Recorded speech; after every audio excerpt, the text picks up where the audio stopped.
அனைவருக்கும் வணக்கம். என் பெயர் நஹ்முல் ஷிரீன். நான் கோவையில் உள்ள பிஎல்வி ஜானகி அம்மாள் பெண்கள் அரசு உதவி பெறும் பள்ளியில் 10ஆம் வகுப்பு படிக்கிறேன்.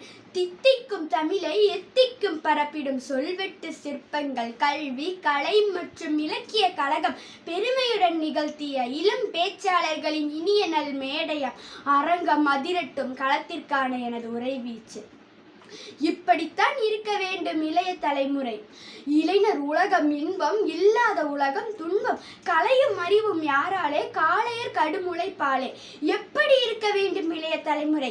கட்சிக்கு போர்க்கொடி தூக்கும் இளைஞர்களே, இதை கருத்தூன்றி கவனியுங்கள்.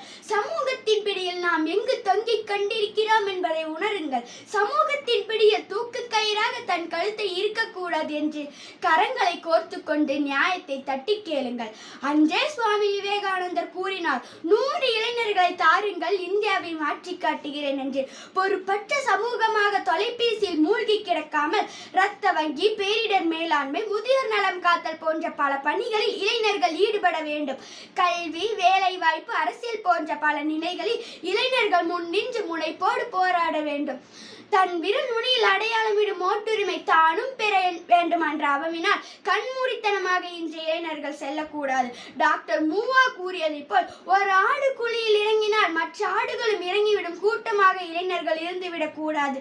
இறங்கி ஆட்டின் முட்டாள்தனத்தை எடுத்து கூறி மற்ற ஆடுகள் திசை திரும்பும் புத்திசாலி ஆடுகளாகவே இளைஞர்கள் இருக்க வேண்டும்.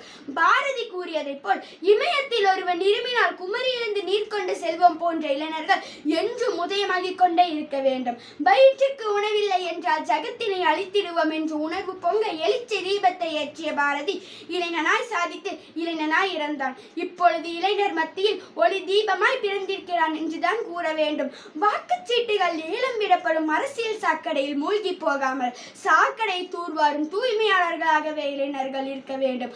கொரோனா எனும் கொடிய ஆட்கொள்ளி நோய் உலகம் முழுவதும் பரவிய போதிலும் இளைஞர்கள் தாமாக முன்வந்து ஏழை எளியோருக்கு பொருட்கள் வழங்க வேண்டும் உதவிகளை வீடு தேடி செய்வதிலும் ஈடுபட்டிருந்தது நமக்கெல்லாம் அறிந்தது. இது மகிழ்வையே தருகிறது. 1941 பறப்பதை பற்றி பறவை மூலம் கண்டுபிடித்த மாணவன் அறிவில் மேதையாக வளர்வான் என்று ஆசிரியர் கண்டுபிடித்தார். ஒரு தலைவன் என்ற நிலையிலும் நாட்டின் தலைவன் என்ற நிலையிலும் ஹெலிகாப்டரில் பறந்து கொண்டு பள்ளி பிள்ளைகளிடம் தோல்வியை கண்டு தூழக்கூடாது என்று பேசிய அப்துல் கலாம் இளைஞர்களின் நாட்டின் ஆணிவேர் என்று கூறியதால் தான் அவரது இறுதி நிமிடமும் இளைஞர்களோடு முடிந்தது. ஆனால் அது முற்றுப்புள்ளி அல்ல. அங்கிருந்து தொடங்கியது கனவின் செயல்பாடு. ஒரு மரம் லட்சம் விருட்சங்களை தொட்டது, அது கோடியாக அவதரித்தது. இன்று இளைஞர் என்றால் முதியவர்களும் மதிக்கத்தக்க பொறுப்புள்ள சமூகமாக மாற்றம் பெற்றுள்ளது என்று கூறி வாய்ப்பளித்தமைக்கு நன்றி பாராட்டி விடைபெறுகிறேன். நன்றி, வணக்கம்.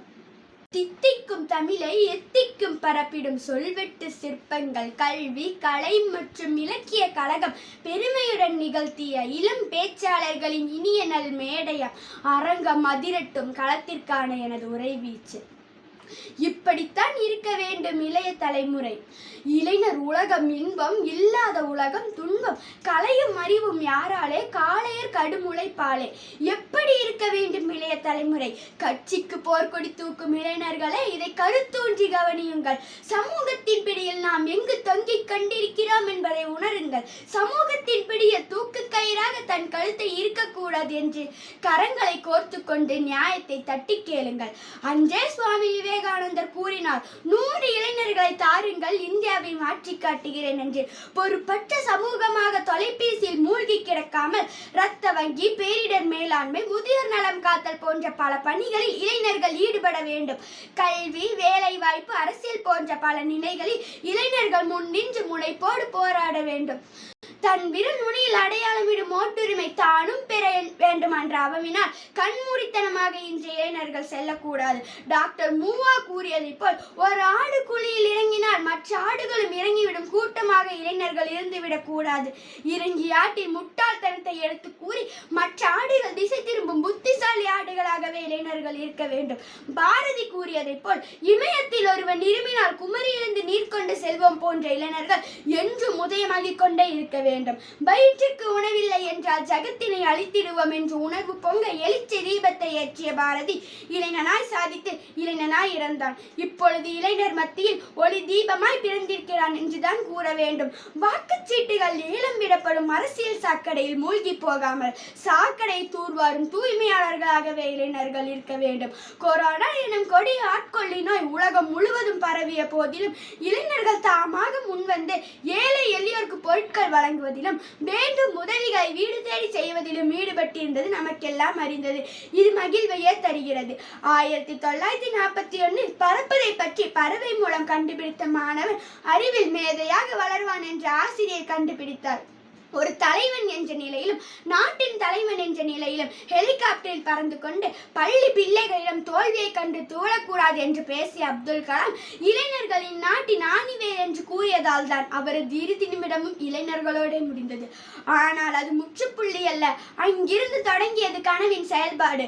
ஒரு மரம் லட்சம் விருட்சங்களை தொட்டது. அது கோடியாக அவதரித்தது. இன்று இளைஞர் என்றால் முதியவர்களும் மதிக்கத்தக்க பொறுப்புள்ள சமூகமாக மாற்றம் பெற்றுள்ளது என்று கூறி வாய்ப்பளித்தமைக்கு நன்றி பாராட்டி விடைபெறுகிறேன். நன்றி, வணக்கம்.